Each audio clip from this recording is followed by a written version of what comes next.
All right. What's up, everybody? It is the What's Good Denver 50th episode. We're celebrating a year in the podcast business, and it's been wonderful. As a reminder, What's Good Denver is a weekly celebration of culture and discovery and fun stuff to do in Denver for kids, couples, singles, and old timers. I'm Ryan Estes with Tom, Top Taco, Donahue, and the Bo Nix of podcasting, Troy Higgins. Now, let's get a recap right here before we go any further, Tom. How was Top Taco? Did it live up to the billing? It it was pretty good. There's a couple things that you would think they'd have ironed out after 10 years of Top Tacos, but I'd say overall positive experience. I'm not sure if my body's recovered yet fully, but it was good. I mean, every taco we had was pretty darn good, and it's like you got to get a sample from so many different Denver and surrounding area businesses, and then also the alcohol samples were prevalent. You could have as much or as little alcohol as you wanted. All different types of activities from music to Rocky Mountain goat yoga, making a presence, which I thought was a little bit cruel because they're smelling their boys getting cooked up like 20 feet away. I mean, That's a good point. yeah, That's kind of rude. that's Yeah. what I'm saying. So that was a little bit, I'm not sure Rocky Mountain Goat Yoga thought that one through. Um, they had live wrestling, but and it's a huge, coordinated event. I would just say the only thing is they do it at a venue that does not have ample parking for Oh, the thing. So they're bussing people out to this satellite parking lot that is like miles and miles away. And I wasn't doing that, so I just parked in a neighborhood close by and walked over. I had to go through a construction zone and everything, but it just didn't make sense. And then, your line to get in at 7 p.m., which is the main entry time, the line, I was online for at least 35 minutes to get in. So I missed that much taco time. oh, dude, and there's only a 3 hour window. Yeah, but I mean, after 2 hours, you are pretty done. If you had to guess how many total like tacos you put down, what would you say? I'd say probably somewhere around like 14, 15 tacos. Dude, That's a lot. respect. There's That's a no lot. way to try all of them. There's just no chance. And they are giving you a full-size taco at each thing. Oh my God. Yeah.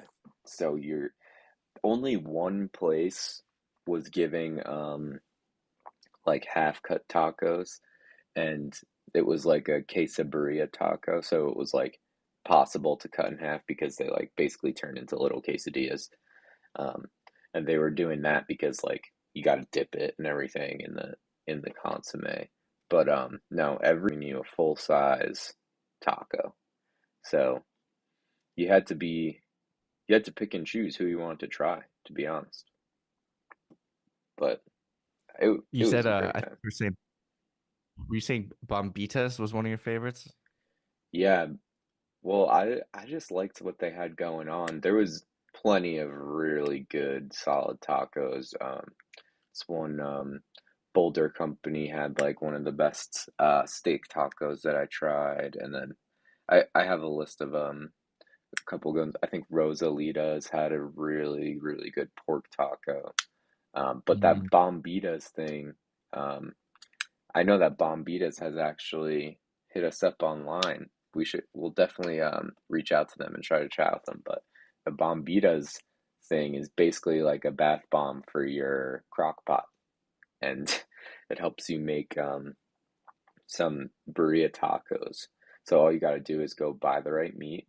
You put the meat in, you put however much water you're supposed to put in, and then you put the bombitas. It's like a compressed seasoning ball into your Ooh, into your crock pot, and then you turn it on, and then however many hours later, you got perfect burrito tacos. Yeah, I'm looking at their website. It looks really good. You can make like birria ramen too. Yeah, ooh. It was good. I enjoyed their taco for sure. And the consomme, the broth that you got from it was also top quality. They were on top of their game too. Excuse me. They were on top of their game with the social stuff, you know. They were like, if you follow us or tag us, you can take a shot glass, or if you let us record a video of your reaction to trying it, then you could take a shot. They had like free shot glasses and merch and stuff, so they were on top of Yeah. the marketing game at Bombitas. Nice, nice. Yeah, I'm a big birria fan. This looks incredible. Dude, this packaging is really smart too, because if you're selling retail, you can't ship liquids. I think it's, well, there's like some kind of like differentiation. I think you might have to like pay extra or something, but because it's all these little dried bath balls for your taco, that's brilliant. Yeah, it's really good. It's just a basically compressed ball of spice, and they'll tell you on the package, you know, how much meat to get or what, you know, what kind of meat and how to do it, and you just throw it all in the crock pot. And she said, yeah, a couple hours later, this is what you get, and it was it was solid for that. You know, Dope. getting those spice ratios sometimes is the top challenge. Also diluting the fat, I found. I tried to do some burrito tacos the other day where I did like a big pot roast and just like cooked it for like 9 hours. And so it was basically the entire fat content of this like piece of meat. And then I Hmm. try to put that in the little cups. It was just it was way too rich. Way too rich. Like you got to dilute that with like chicken stock or something. But I Mm. definitely needed a burrito bomb. Yeah, That's what's up. it's the Nice, new man. Well, craze. so it sounds like logistically they could have helped it out with some parking, maybe a couple extra doors, 30 minutes to wait. That's not cool. For a timed event, you really have to nail that, you Yeah, know? Yeah. you got to start letting people slide in a couple minutes early, get the line flowing. But I'd say, you know, they're searching everyone, you know, giving everybody a wand down. They were checking bags and stuff. So it was well organized. Just the only thing is that parking, and then they should have got the line moving faster, a little bit more staff on the checks. Yeah. You, What you know would they everyone want with, oh, sorry, go ahead. so you know everyone waiting in line's hungry too. Yeah. Oh yeah, Ang- They've Angry been and fasting thirsty. all day. Yeah. Yeah. exactly. It was a sweat line. You just saw everyone inside enjoying their tacos, having so much fun. You just had to wait. Everyone in line's just starving and pissed and yeah. Hmm. It's totally. They got to wand you down, make sure you don't have some rogue hot sauces on you. You know, it's like, no, no, we're providing the hot sauce. Don't be sneaking any hot sauce in here. No, Yeah. exactly. Exactly. Nice. Some tortillas or something. Cool. We'll Good just man. hit it once real quick because of preseason. But dude, Bo Nix looked nice. I don't know if you guys caught any highlights. I saw it. Yeah, he looked really nice. Yeah, Is he supposed to start? I don't know. I mean, we got Zach Wilson up in there, you know, ready to Who's they have compete it for the job. But or Stidham? and Is it Stidham, yeah, Stidham's nice too. Stidham, Bo Nix, Zach Wilson? I hope they go with Bo Nix. He looks good. He could run. He has a great arm. He looked good. Yeah, he was like composed. He's a pretty big dude. I mean, 6'2". So, man, I don't know. I'm not getting too excited yet, but like scoring 35, 34 points, something like that. Yeah. That's all right. You know, that's what we needed. I mean, the defense for Denver has been solid forever. It's just now see if we can get this quarterback position buttoned up. Yeah. Yeah. Definitely agree. I try to take everything I see in preseason with a grain of salt just because so many times I've seen a guy or seen a team or someone in preseason where I'm like, whoa, this guy looks really good. And then week one comes around, he's just like completely irrelevant to the team. Not Yeah, saying it's gonna be Bo Nix, obviously, but there's other that happens too. 4 picks in the first half. You're like, well, oh well. Let's Yeah. try Zach Wilson. Yeah. Oh, It's exciting though.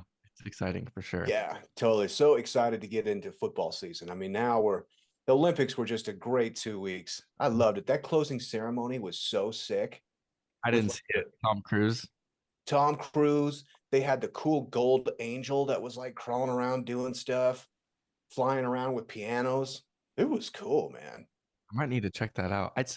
What's been crazy about this Olympics is how on top of it they've been with regulating the content being shared anywhere. Have you noticed that? Like, Yeah, we got popped. yeah, you can't go on YouTube and find anything. The Yeah, only things you can find are like NBC or Peacock or officially Olympic licensed footage. Like nothing's out there yet on any highlights from any games or anything. It's pretty crazy. crazy. Yeah, because I've been trying to go back and watch some of the events and like you just can't do it yet. It's Peacock. They're Yeah, pushing the Peacock. I mean, the Peacock app is great. If you actually have it, you can see everything by event. You can see it by highlights. You can watch the full replays. You can do whatever you want on there.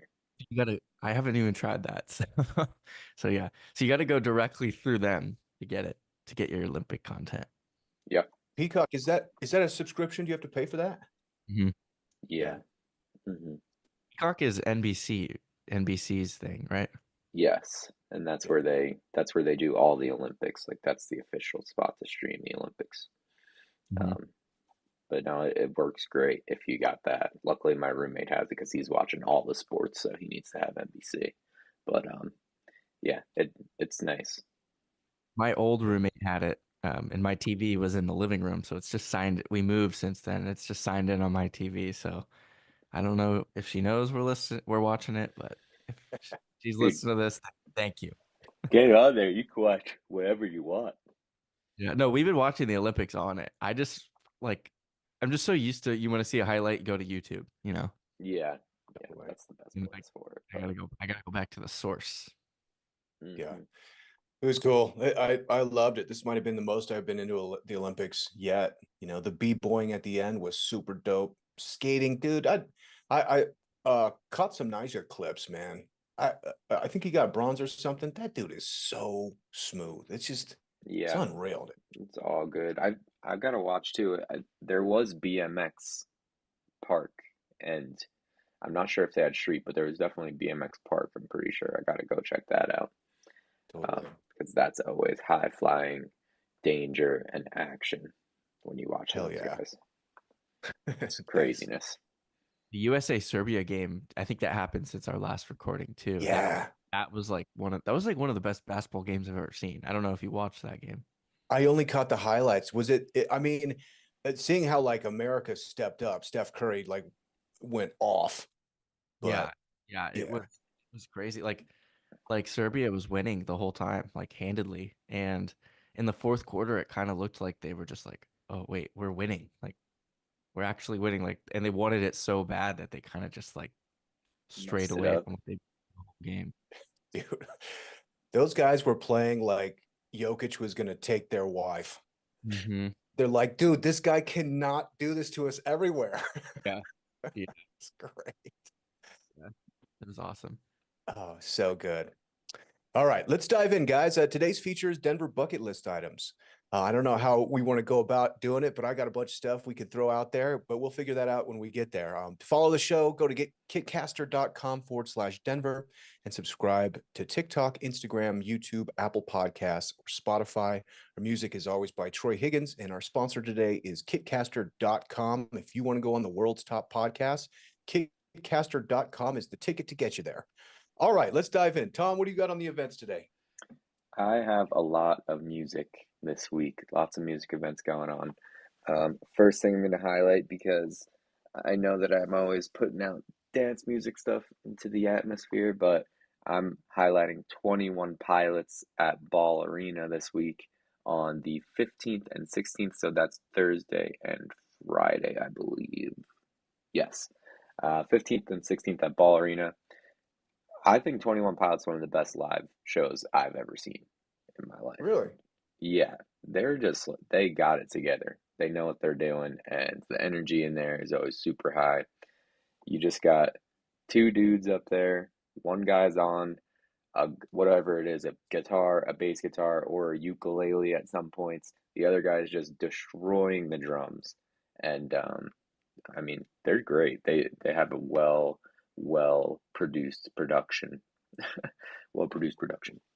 Shout to them too. Ball Arena. That's no joke. I didn't know they were doing arenas. Oh, they've been on stadiums for years now. Um, Dang. yeah, they've been big for a minute. So Where have sh- you seen them before? I saw them once at the X Games.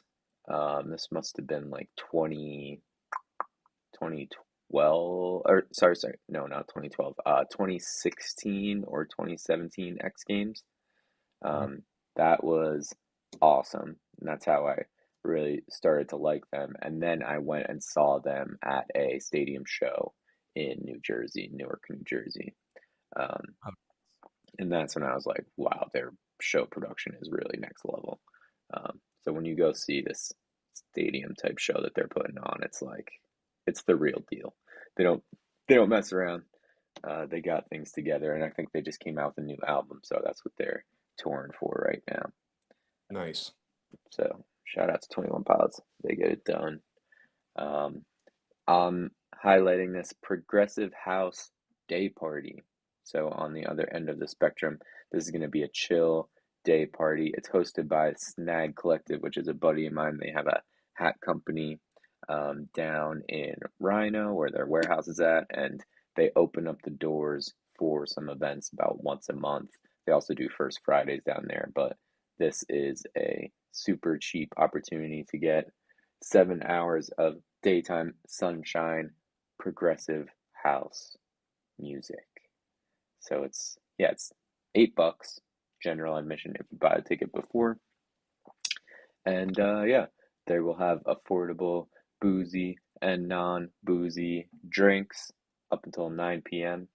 And then after that, we're gonna walk right over to Beacon because I will be playing Nice. at Beacon at 10 p.m. So Shout uh, out.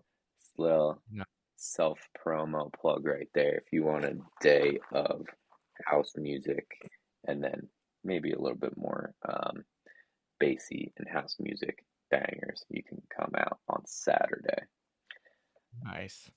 Are they going to provide for a nap in there? That's a marathon right there. You're starting at 2.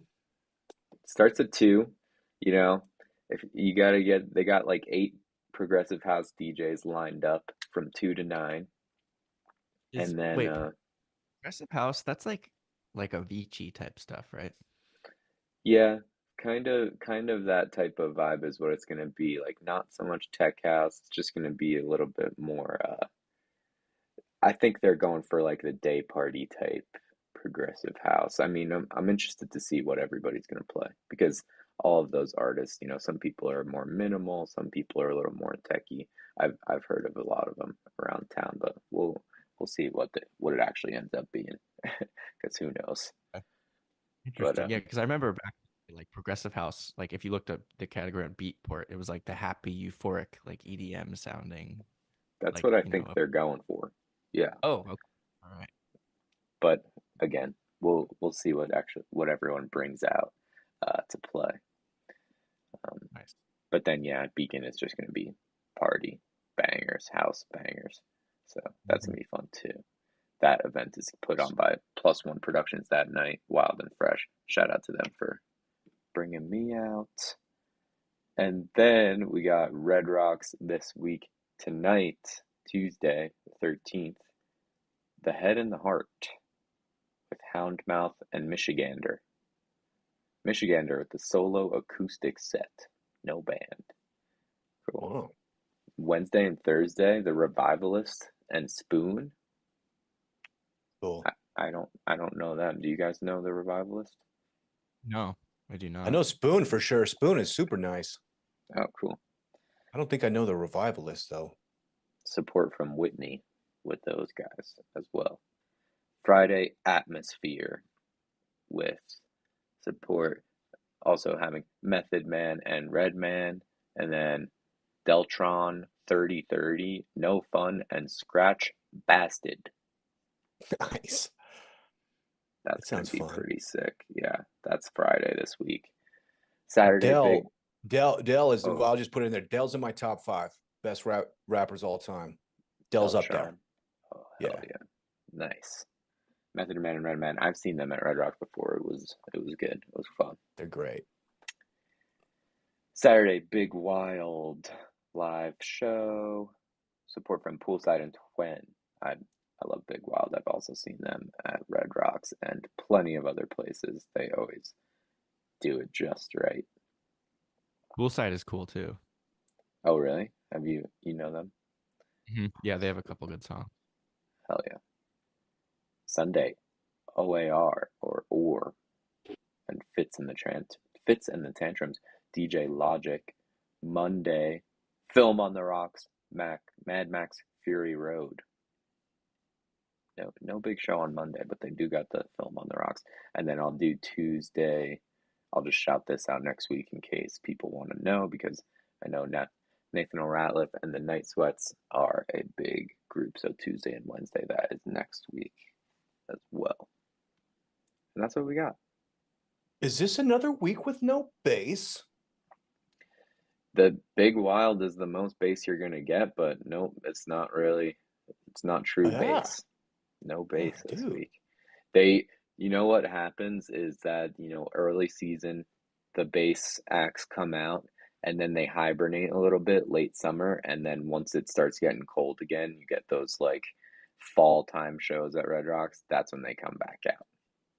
Nice. That's when the Is it like bass starts, and it starts on August 30th with Res Rocks.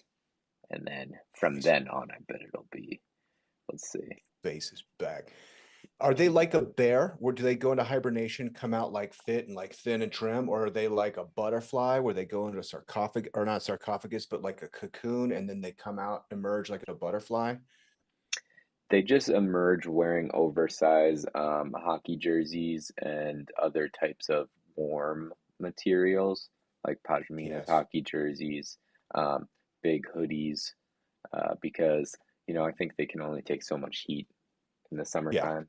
They get all their totally. festivals and early Red Rock shows out of the way early summer, and then there's a little bit of a lapse until the fall time stuff where they come out Sick. and they can dress warm, protect themselves from the sun.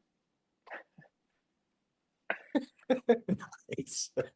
Yeah, you don't want to overheat in your hoodie. Tom, I don't know how you're doing it right Yeah, the sun goes down sooner that time of year, so they like it.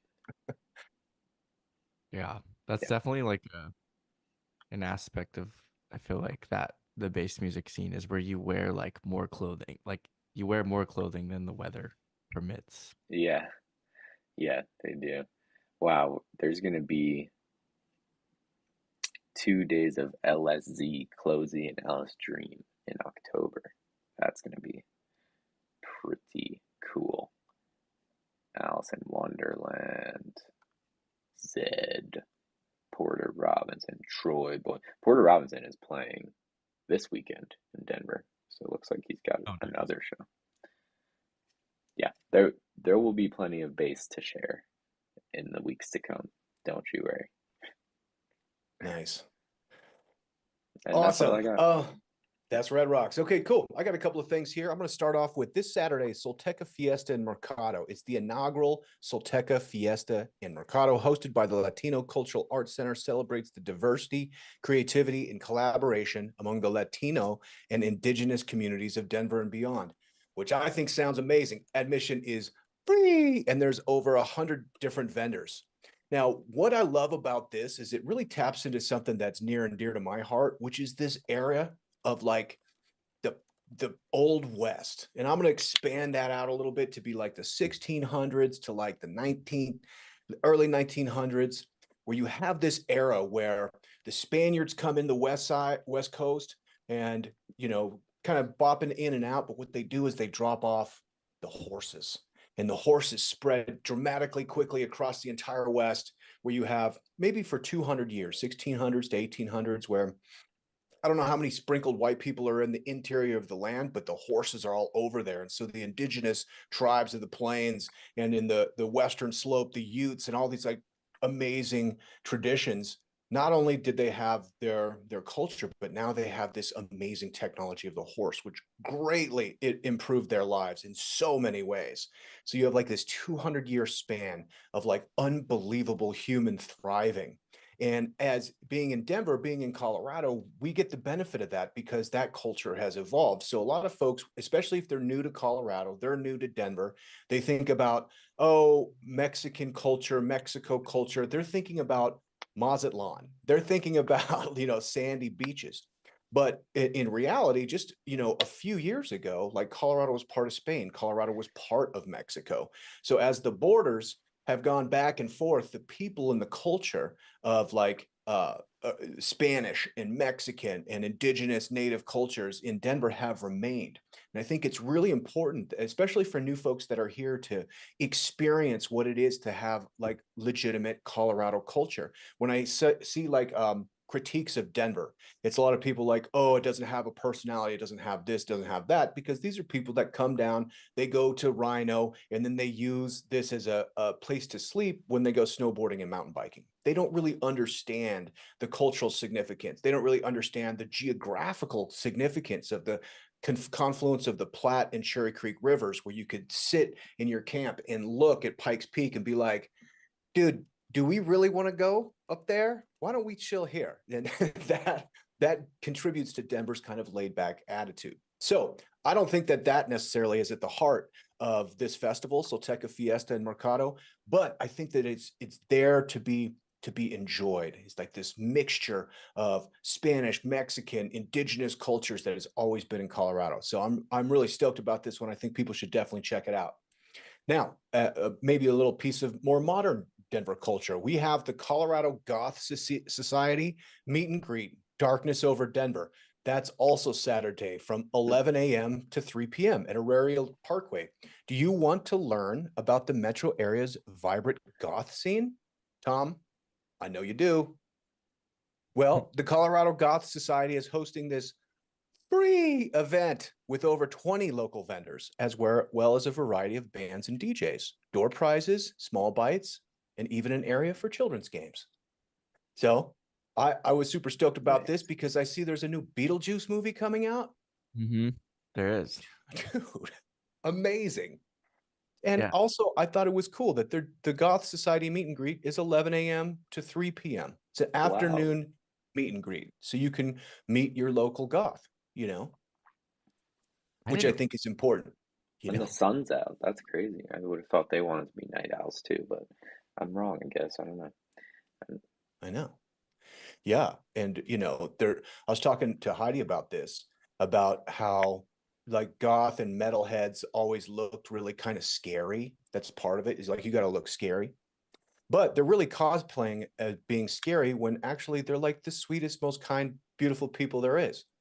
Mm-hmm. Where on the other side, you look at like the hippies, and they look like, oh, they're welcoming and happy and want to be your friend, but they're actually cosplaying because they're all the first people that are going to stab you and steal your sandwich. Yeah. we know about these Oh, hippies. Man. The hippies they're lying. Well, that actually just got me to look this up, and it must be the cosplay time of year. Well, I'll talk about this next week, but not this weekend. Next weekend, we got Denver rolling through. Denver? Oh, you don't know about Denver? I think you told me a little bit about it. We've talked about that one on the show before, I think. It's the furry convention. Yeah, they come through Denver every year, and they shut down the convention center. And if you go downtown during Denver, you're going to see lots of furry action. So amazing. We'll be ready for Denver's that. coming. All right. But shout out to the Colorado Goth Society. I think a meet and greet for our cultural niches is amazing. You can maybe walk down the line, shake some hands with some goths. They're there for it. That's Saturday early.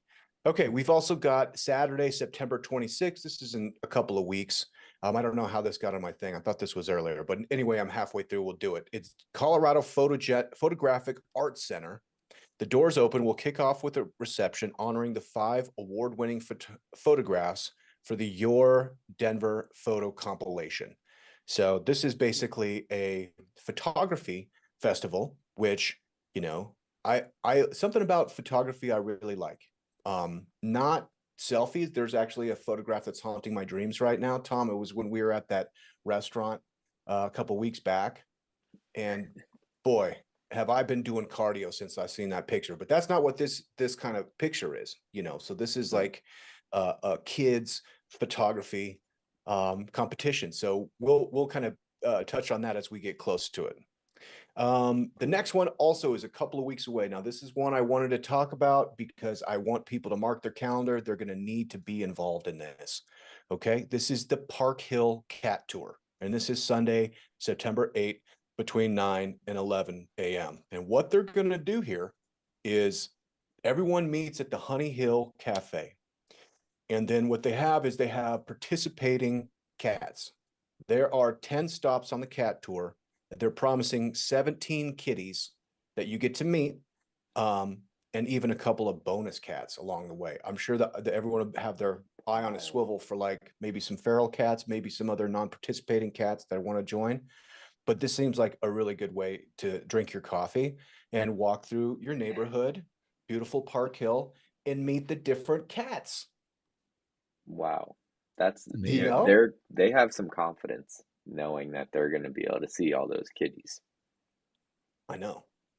Yeah, that's like, you know, with a cat, particularly an indoor cat, like what you bring them up to the window and wave, you know, Yeah. that's like non-consensual cat behavior of like scooping them up and making them look in the window, and they're just not, they're like, what are these people here? But, you know, for cat lovers, this is an awesome opportunity to meet the other cats. And if you have a bubble backpack like I've got where you can stuff your cat in there and then like take them on a walk, Yeah. then the cat has the opportunity to be scared on the street and meet the other cats non-consensually, which Yeah. seems like a great way to Yeah, hang out with your cat. sounds like a great opportunity for a bubble backpack cat. Saying, I'm So saying, they're where are so. the cats that you're What's that? where are the cats? They're just like They're at people's house. you They're go in the neighborhood house or do you cats. view from outside the house? See this? I don't know. I don't know what the details are. Like I know you walk around and you're like, oh, we're gonna go to Jimmy's house. You know, Jimmy the cat, and then if Jimmy the cat's an outdoor cat, then he probably can get some pets if he's cool with that. Otherwise, maybe he's in the window. Maybe the door's open and the screen door's shut and the owner has him there. And you're just like, you know, introducing. But there's 44 people that have RSVP'd to this already on Facebook. Wow. Mm. Does it So specify whether they're spectators or cat owners? it's a good point. Mm. It's kind of like trick or treating for cats a little Yeah. bit. Interesting. So I would like to see, and you know, we're going to include the invitation to this. I'd kind of like to see the tour stop and like maybe have a little bit of pre-information about the cats we're going to meet before, just their names, a picture. Mm-hmm. Yeah. You know, An maybe if they're itinerary. they're indoor, outdoor, we understand that. Maybe they're dry food or wet food. That would be good Yeah. information to have. I So bet they have some like outdoor cats who they know are going to be in certain areas, and then they probably got some like owners who live in the area who have signed up who got some like interesting like purebreds or like specific types of cat breeds or whatever. I bet that's what they're going for. yeah, I'm in for the orange cats. That's the one I'd want to see, you know. Tabbies. Tabbies, a good American short hair. You know, that's a good cat. That's a catty ass cat right there. Yeah. I don't Yeah. know. So I feel like if I was a cat owner and I had my cat, I don't know if I'd want 44 people fondling my cat though. I don't know about it's kind of like inviting the vampire to your house in a way. yeah. Like Yeah. because you know, cat people are weird, and I can speak like that because I am one. Um, so it's like it's not going to stop with that event. Now Yeah. they're going to be walking by like, "Hey, is Jimmy here?" And you're like, Yeah. "Dude, man, Yeah, that was last year, bro. Move along, move along." Mm-hmm. You're man. gonna get treats left on your porch. Yeah, they're on your porch with treats and stuff. Like now they know you and your cat. You're like, "Nah, dude, Yeah. no, we're not. It's not like that. Actually, it was just a one-time event. You Yeah. know, Yeah, get out of here. get out of here." All right, let's jump into highlights from last week. Troy, what was your highlight last week, buddy? Yeah. So I went and checked out the Hollywood Bowl for the first time this weekend, and Cool. I saw Kurrangbin. Kurabang. I always mess up how you say it. Khruangbin, yeah, Khruangbin. Rock band. Yeah, it was they're so good live. The performance was amazing. The venue was amazing. It was just cool for me to see to be somewhere where I've heard so many live performances from so many like classic epic bands, like all the way back, to like the 60s. It's just kind Yeah. of an iconic location, just rich with history. And it's really nice. They have all kinds of different vendors, restaurants, like outdoor areas to eat, um, obviously bars. And the coolest part about it is you can bring in your own alcohol and food as long as it fits in a cooler. So Cool. so we brought in like a bottle of wine and some beers, and it was like so cool. And the kind of the format of the venues, it's like it's a very like it's huge, but it's a very like intimate listening setting. So it's like people aren't really like yelling or even talking. It's more just like sit there and everyone's listening, which I thought was a really cool dynamic because I've never been somewhere like that, especially that huge. But honestly reminded me of Red Rocks quite a bit. Like someone behind me, I overheard them talking and they're like, yeah, so like I think some of the coolest places you can go see music or live performances are pretty much Red Rocks in here. And I was like, yeah, Hmm, they're Cool. yeah, they're pretty cool. I saw it at night though. I've heard it's cooler during the sunset. So yeah, okay. but it was awesome. Yeah, it sounds interesting for sure. Seen lots of clips from there and lots of big epic performances going on. Mm-hmm. It's Mm-hmm. 100 years old, apparently. That's pretty wild. Yeah, I just remember like being a kid listening to just like my dad would be playing The Doors live at the Hollywood Bowl in like Cool. whatever the 60s, the 70s, and just all those hearing all those old performances live there, and then like kind of being there in person years later. It was a cool experience. I will say though, the like Tom's input on the Top Taco Fest, the logistics could have been a little better. Mm, The leaving the concert was, the big herding thing. We got all the people herding towards the exit. It was kind of like that. And it's Yeah. like it's up in the hill, so you have to like it takes a while to get out of there. Like if you're going down like a big hill through all kinds of different escalators and different corridors. So that'd be my one knock. But yeah, overall it was a great experience. Super fun week. Cool. Yeah. What about you That's guys? awesome. Tom, how about you, man? What was the highlight? I put down the Top Taco Fest for last week. That was definitely the most interesting thing that I took part in. So I'm going with that, and you guys know what the deal is on that.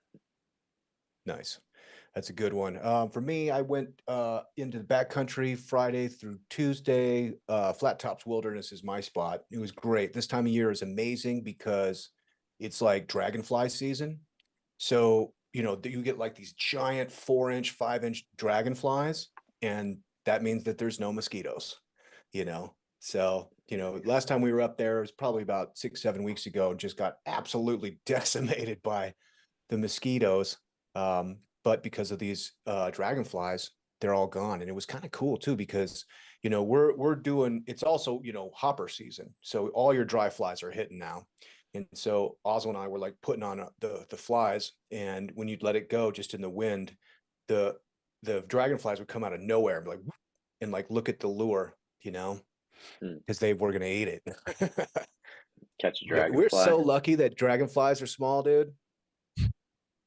I mean, I think they're the most they're the most their kill rate is the highest in nature. I believe they have like a 99% kill rate, which is to say that if they're, you know, they're in predation of, their prey, that 99% of the time they get it, you know. Nothing else is like that. I think cats might be like second, and they're probably like batting 80%. But like a dragonfly, if it wants to get you, you got, you know. Yeah, So they're really efficient. I mean, they're no other bug is that big and that fast and agile. yeah, So, 25 million years ago, there was the Magnuropsis permiana, which was a dragonfly that had a wingspan of 28 inches and a body length of 17. So dude, imagine that thing flying around. It was basically that's a problem, dude.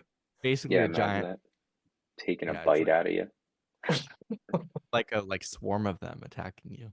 Oh, oh, yeah, that would be a major problem. I mean, that size, a swarm would definitely get you. But they're solo hunters, right? Like, Yeah, I don't know if they organize like that, but they're so cool and they're blue, and that was the other thing. I was like, you don't see blue in nature and you take it for granted because obviously the sky is blue, but like you don't see like blue. I was like, is there blue animals? Mhm. Yeah, that's true. I That is, couldn't really think of any, you Other know? than fish, yeah, I'm not sure. Yeah, fish are blue. Birds are Some bluebirds, yeah. bluebirds. Yeah. Mhm. Yeah, like the jays. Those jays, you have those are blue Mhm. jays. Um, yeah, but I was like, this is cool. So anyway, we're on the coast, and it was kind of interesting because like we were at Sheriff's, and it was down. The water was really down. So I know it's been pretty dry, but whatever they're doing with the water, but there was a bunch of stockies in there. Had a great time fishing. There, everything was hitting, which was super fun. So it was great. Late season Colorado. If you're in the back country, you're gonna get rain probably between 2 and 3 o'clock. You can. It's like clockwork. And so we got a little bit wet, and there was quite a bit of hail, a little bit. But other than that, it was just temperate and absolutely gorgeous. Very cool. Nice. That's beautiful. Awesome. Yeah, it's awesome. All right, let's jump into our feature. So what we want to do in celebration of our 50th episode, a year podcasting, we want to do some bucket list Denver stuff. Tom, have you prepared some stuff here? I got some stuff. Yeah, definitely, definitely. Let's So, go back and forth. So like you go one, I go one. Troy, of course, if you want to jump in at any time, please Yeah, do. yeah, I And got we'll a just couple things based off my one visit. yeah, absolutely. Troy's got it. Okay, cool. Tom, you nice. go, then Troy, then I'll go. All right, I'm gonna so I took this as just like if I have a friend visiting, like what are some of the things that we're gonna do? Typically my friends are visiting from out of state, so they are needing to get a little bit more of the all around Colorado experience. Maybe not so much as a very Denver specific experience, but we always stay down in Denver and then we'll go around and do some other things around, whether it's in the mountains or wherever it is. So I have a couple things outside of Denver, and one of the things that people from outside Colorado is always good to do is you just got to get a mountain day in, like just one single mountain day if they're out of staters, because a lot of people don't realize this, but you don't see mountains like this everywhere. Um, there's definitely no mountains in New Jersey. Anytime somebody comes here from there, they're wanting to see a mountain. So I'll usually take them up to see a mountain town, whether it's, spring, summertime, bring them up to Breckenridge or something, walk around the shops, or you have a ski day if it's winter time. And then the most important part is you got to take them over Loveland Pass, because Crucial. that's that's how they get the real true mountain driving, mountain looking experience. And you get the nice sign up there. They could take the picture by the elevation sign, and you can do some fun Continental Divide facts. But yeah, no, that's just one thing I always take people to see because they've never seen anything like that, and it could be the middle of the summer and there's snow up there, so it always is just blowing people's minds. Um, but yeah, that if you got some out of staters, I would say a mountain day is essential no matter what you do. Um, Crucial. yeah, that's the first one. Nice.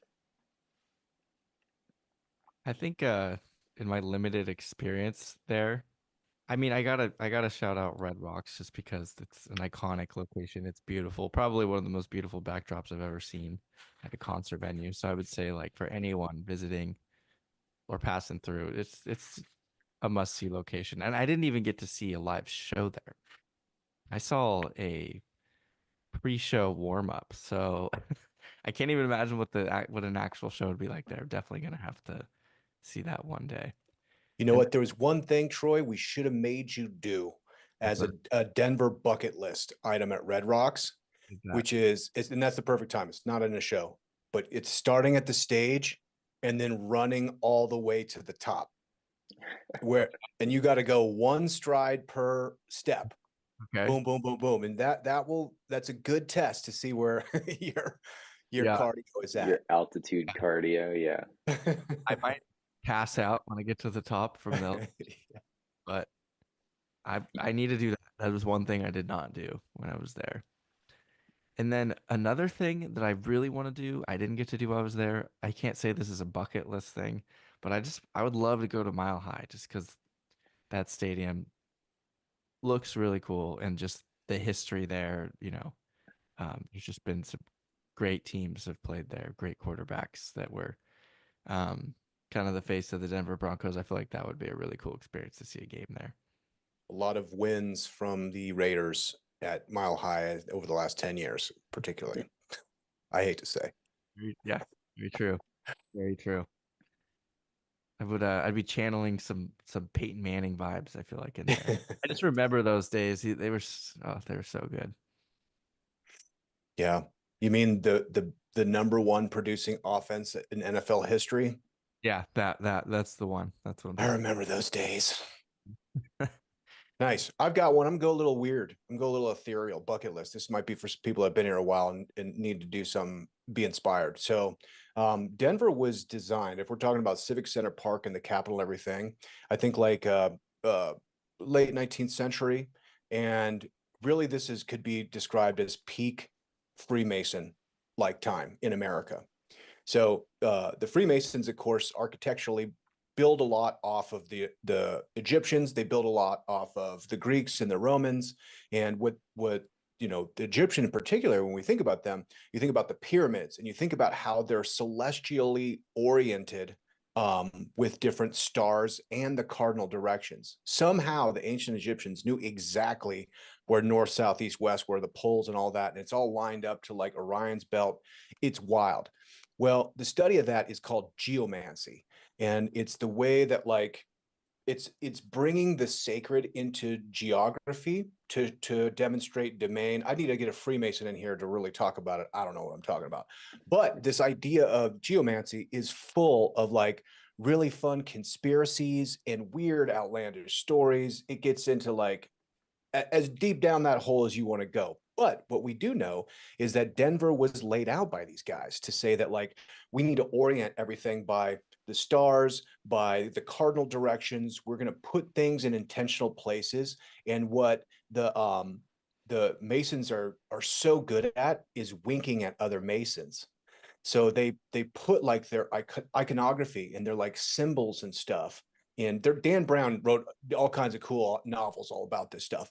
But in Denver, you can see all this, like where they're like telling you, like, yeah, this is connected to that, and this is connected to that. So obviously, if you go to the state capitol, you can see like most cities post Greece, Western cities have a giant obelisk in the middle, the big prick in the middle of the city.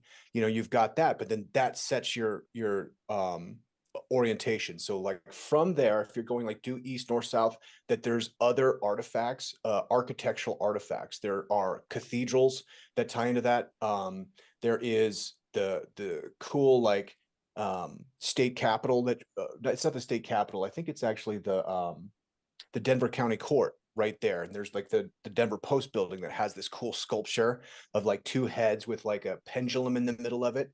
If you go to Denver Botanic Gardens, they have sculptures that are pointing to other points in the city, so it's all laid out. And if you want to go super deep, what you're going to do is you're going to get a map, topography map, and you can start actually like making lines to how everything connects. You want to go real crazy, you're going to start making pentagrams. You know what I'm saying? You're going to put a circle of salt around it. You're going to sacrifice a chicken. No, I'm just kidding.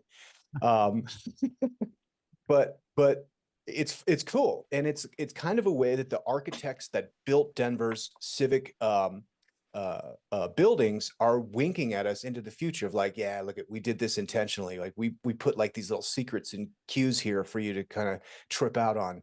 So spend a day doing that. I think there's some resources you could Google Denver geomancy, and I'm sure there's clubs of people that walk around and look at all the different sculptures and what they're pointing at. So that's mine. Tom, what do you got? Yeah, that sounds cool. I've always been interested in that kind of thing, and I've seen lots of those obelisks. Um, Yeah. they're super cool. That's like a bucket list thing, I think, for like even like some Denver natives, longtime Denverites might not even know about this. So that's really cool. Yeah, it's a fun thing to do, and it ties into like just the obvious bucket list items, which is brewery to dispensary to uh mushroom barbecue, you know, Yeah, all of those things fit perfectly together. they absolutely do. I'm going off a Troy's thing for my next one, and Troy was talking about going to Mile High Stadium, but I'm gonna shout out Coors Field. Like, you don't even need Yeah. to watch the baseball game, actually. You just got to go hang out there. Um, Hmm. obviously, you can only get in when there is a baseball game, and I don't think the Rockies are too much to get excited about at the moment. But they just have one of the best stadiums, I think, in baseball at the moment. And you can head up there. Um, you get your seat, you get whatever. You can also just get tickets that give you access to the Sky Bar area, but that's a great place to go either way. There's this whole unticketed section up top where they got seats. You can see the game. You can do whatever. You can overlook the balcony, but it's where all the bars, restaurants, and everything are at. And it's just a good energy up there at any Rockies game. I'd say about 80 to 90% of the people are not watching the game at all. And it's just a good energy going on. So you gotta, whether you want to watch the game or not, Rockies Stadium, Coors Field is a good place to be if you haven't been in Denver before. Totally agree. One of the most beautiful ballparks in the country, without a doubt. Yeah, catch a sunset game, get that look at the mountains over the back of the rock pile in the back of the field, and just check it out. It's a good place to be. And then you're right when the game's over, you're right downtown, and you can go to the most rowdy night out you've ever seen because it gets crazy. Once those games let out, every single place gets insane. Walk The walk north tickets to are the pretty. Rhino area. Don't go logo. The Sure. tickets are pretty affordable too, right? Oh, you could get tickets for less than $10. I mean, Yeah. Wow, super cheap. that's uh, beats like $120 Padres or Dodgers tickets. That's for sure. Yeah, Yeah. but at least with the Padres and the Dodgers, you get to watch a baseball game. I guess that's true. You get what you pay for. Rockies, you're actually encouraged not to watch the game. But just That's what I do was anything encouraging but there. people to do. Yeah. So, yeah, I see why the prices are like that. I guess that would make sense, right? The price goes down as the quality of the product lowers. Yeah, nice. Troy, you got what else you got? I think that's it. I think for me, I mean, in my limited time in Denver, I think Mile High definitely Tom's one. Coors Field, that would be huge for me. I'd love to go check out Coors Field and Red Rocks. Those are like the three things in my brief passing, and then obviously some more nature stuff, which I didn't get to do on my trip. So I think next time I'd be interested in venturing off the beaten path and seeing some more kind of like the raw Colorado natural beauty, like your camping trip this weekend. Something like Yeah, that, I think would be my next visit. I definitely want to get some of that outdoor nature stuff because I know Denver and the surrounding areas are known for that. yeah, yeah. Next time we'll definitely give you the whole spiel. I mean, we could do the mountaintop peak stuff. That's like Savannah and Matt. They're up there doing that stuff, and then we can do all the way down to the valley and the rivers, that's down what I'm interested in, and Mhm. just give you the whole piece. That would be epic. That would be Nice. super epic. Okay, I got one more for our local Denver folks. A bucket list item. Now, the Colorado Division of Wildlife stocks trout, rainbow trouts in particular, in the Cherry Creek and Platte. So I think there's been a great effort, especially in my lifetime, to clean those rivers up. It kind of every single industrial city, what they did is they built all the industry next to the river because they could just dump all the waste to the river. And so what happened with a lot of these cities, Denver included, is they built the backside of all the buildings to the river because nobody really wanted to see what was down there. But that has changed, across the country where people are like, no, man, like this river is actually a really cool aspect of the city. We should clean it up. So they've been doing that for a long, long time. And as a result, we're getting all of these beautiful beltways, particularly like what they did at Confluence Park by REI, which is incredible now. You can go, there's like a kayaking, like rapid right there. So there's kayakers in there. You can go fishing and stuff. You can go swimming. And so as a park to like kind of revitalize the area, they've been stocking it full of trout. So I know there's bass in there. I know there's some kind of white sucker fish that's in there and trout. I have never gotten a trout yet. Actually, that is not true. I remember I got one a few years ago. But in this particular area that I was thinking of, which is, Tom, you might know the area where you have Confluence Park and Cherry Creek breaks out east going that way. And there's like this whole area. It goes right past Larimer Square, right past our area, where they kind of set it up like, what do they call those things? They're like, are they called dikes where like they can like change the water level so that like if you were in a paddle boat, you could kind of go through. Yeah, yeah. I don't think know. that's I what it forget what they're called, but yeah, they can change it over there. I know what you're talking Yeah. about. So they can like float and sink stuff. And for a while they were trying to do the paddle boat thing. And then I think there was like probably an algae bloom and it didn't smell great. All the efforts they've had to clean it up, they could give another 50% effort. That's all I'm going to say there. But there are fish. And I was following this guy on Instagram, or I saw it, I think Oslo sent it to me. And this dude is pulling out like 14-inch trout from that area right there, like right there downtown Larimer, where you have like kind of the concrete steps where you get a little bit of white water there. And Yeah. he's just like snagging these trout right there, So that inspired me. I was like, oh, dude, I'm the same. I'm the annoying guy clogging up I-70 and 285 like everybody else on the weekends. It's like, dude, I could just walk there. I could skate there, Skate on over, get some out there. trout in the city. Get some city trout going. Blast. Be awesome. A great day. So yeah, that's a challenge. I would love to see somebody go pull a fish out of there and send them to us. Definitely. When my nephews come out, maybe I'll take them there to try that. A little city fishing. You might have to do a little prevent defense with the urban campers down there, Yeah. Nice. All right. Well, that's a wrap, ladies and gentlemen. Troy, Tom, dude, shout out. It's been a year, 50 episodes. It's been awesome. 50 eps. Wow. We made it. Number 50. When do we start season 2? I don't know. I still select season 1 every episode, so. That's a good point. When should we do season 2? No time like the present. Today. Episode 51 is season 2? Yeah. Yep. Starting now. Next week, season 2 is coming out. Nice. Well, battery just ran out. Perfect. All right, gentlemen. Well, I appreciate it. Thanks for all the work you guys do on the show, the pre-production and the production of the show and the clips. It's awesome, man. This is really fun. Yeah, absolutely. It's a pleasure. Cool. Good stuff, you guys. All right, everybody. Thank you, dear listener. Please go to kitcaster.com/Denver. Follow us on all the socials and all the platforms. Shout out to kitcaster.com, our sponsor. And we have a form there. So if you have something in mind that you'd like us to promote, we will 100% do it. And that's a wrap. Later, guys.